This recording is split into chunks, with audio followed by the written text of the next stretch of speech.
Do you really want to wake up at 5 a.m. every morning and exhaust yourself and not take your body into account to achieve the things that you want, but it's not sustainable at all?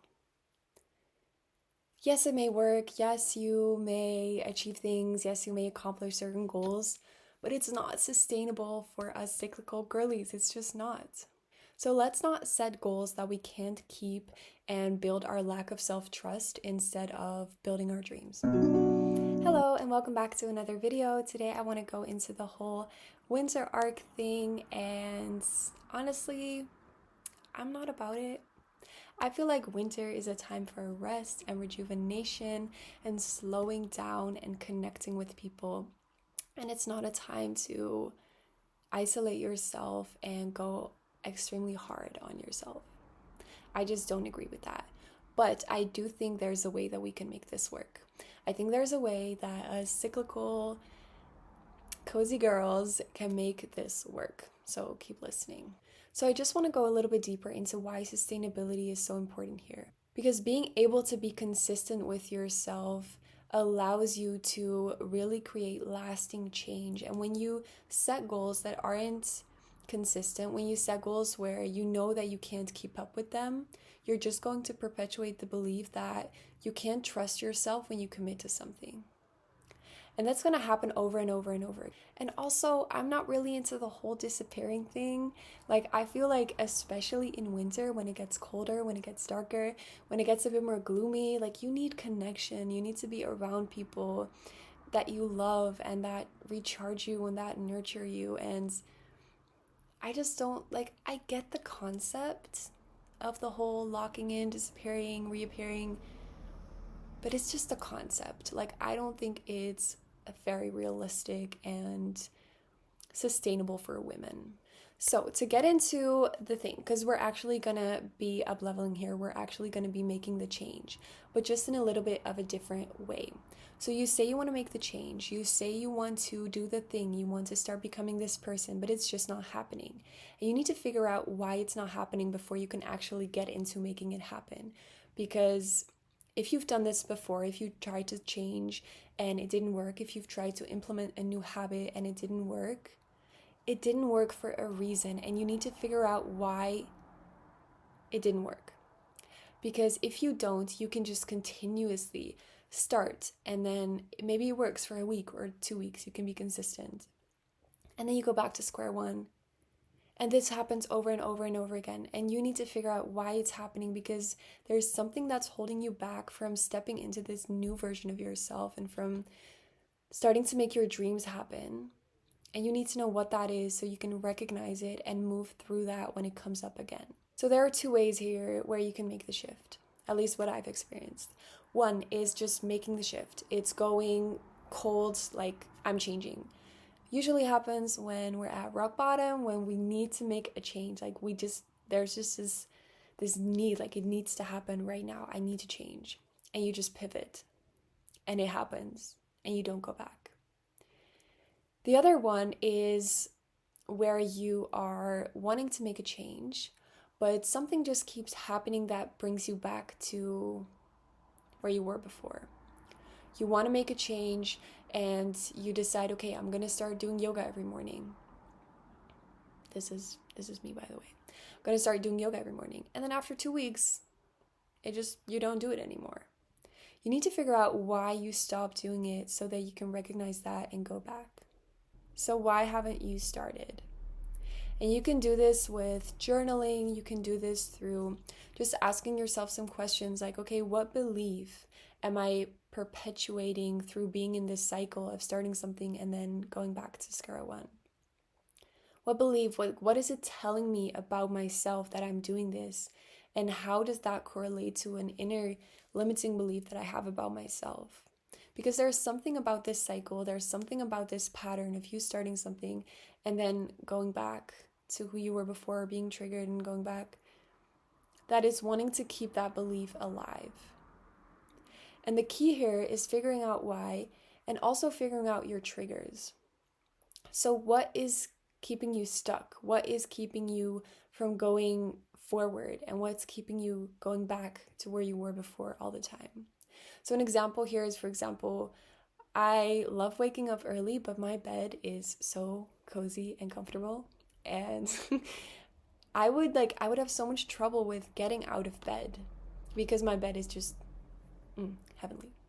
So I had trouble getting out of bed, and the reason why was because my alarm was right next to me. My phone was right next to me, so I would just have to lift a finger and I could turn it off.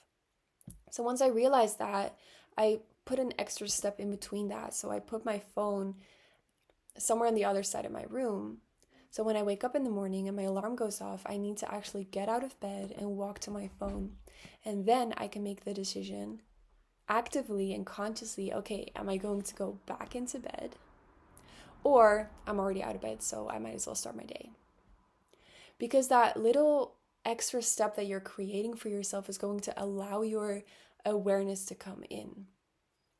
Because this is why habits are so hard to break. It's such an unconscious thing.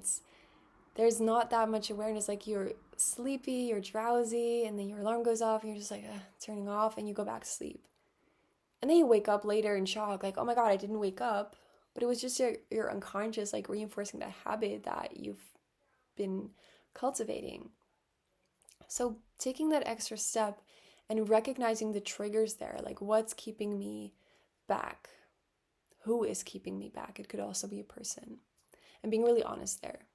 So now when you realize the root, or when you've made the pivot to change the decision, I want you to write out a list of, or like a letter to yourself of everything that you want to accomplish, everything that you want to be, everything that you want to do, and write it in the present tense.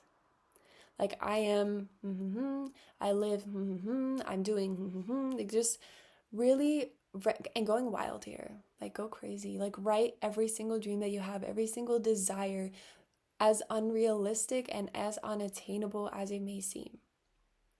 Just write it all down, because once you've brought the vision down into reality, your brain and your body is going to realize that it's possible. It's not just going to stay in your head, because in your head it's safe. In your head it's a dream, and it's going to always be there. Once you bring down your vision into reality, into tangibility, you're telling yourself it's possible. You're telling yourself, okay, the dream in my head can actually be brought into this physical reality. It can be brought into this world, even though it's just through writing, even though it's just through a piece of paper. So start there and go crazy. The next thing that you're going to want to do is break it down in the upcoming 2 months, 3 months, however long you want to do it. Like, the whole thing is 90 days, but I'm a little bit late to the party, so whatever you want. Like, if it's for the next year, 2 months, 1.5 months. If it's wintertime, 3 months, 4 months, whatever feels good for you. And break it down and look at where you can start today, because you have the vision, and then you're taking small steps back to where you are today, and then you can start to slowly change. And another practice I want to suggest is visualization, because our minds are a lot faster than our bodies. And we can have the whole image in our minds, we can have the whole dream in our minds, but our bodies may still be used to the reality we're currently living in, where it's not present. So visualization really helps connect your mind with your body. When you visualize what you desire, when you visualize the person that you want to become, and you tap into your senses within that visualization. So really go into how it feels, how it smells, how it tastes, what you hear, what you see, just really bringing into the body, into that visualization, because that will connect the two. And they both don't know in which reality you live in. Like, the mind can bring your body into this spiral when you think about past memories and you start feeling anxious. It's because your body thinks you're living in that moment right now. So when you shift that around and think about a future that makes you feel calm and excited and passionate, your body will tune into that. And you can already start embodying the dreams that you want to have. You can already start letting your body get used to what that feels like through visualization. Because the body is not one to go from this thing to like shocking it and then it's used to that. It's a gradual process. It's an embodiment process. It takes a lot more time. The mind is a lot faster. So honoring that through visualization and through tapping in with the body in those dreams and connecting them both together so you can already get used to it and already know what it feels like. So when you step into it, it's like it's normal. Another reason why we often haven't started to where we want to go or want to embody the person that we want to become is because it feels so unattainable. It feels so far away. And that's because it may be far away. So that's why you need to create the smaller steps to get to where you want to go, right? If your destination is here and you're here, you can't just like jump that high. You need to break it down into smaller steps so you can just walk there. So really looking at, okay, how can I make the shift today? Like, what does a day of the life of this person look like? And where can I start now? You can even ask ChatGPT to do this for you, like write your whole, I dream of blah, blah, blah, blah, in ChatGPT, and then ask, okay, what does a day look like? Where can I start today? How can I structure my day so that I can get to this? And then start doing it and start devoting to yourself. Like, I feel like the whole premise of this challenge is like committing to yourself and going. But I prefer to say devoting, like devoting to who you want to become and devoting to the version of yourself that you know is within you. And she wants to come out. Otherwise, you wouldn't be having all these dreams about her in your head or having all these dreams about these visions that you want to bring to life. So devoting to yourself and making it happen because you love yourself, because you think you are worthy of being that person, of having those things, of having that lifestyle, of working out a lot, of eating healthily. Like, you are worthy of that and you deserve that. And once you change that perspective from this is something I have to do, to this is something I get to do. This is something I get to do to love myself more deeply, to show up for myself more deeply. And that's where the magic lies.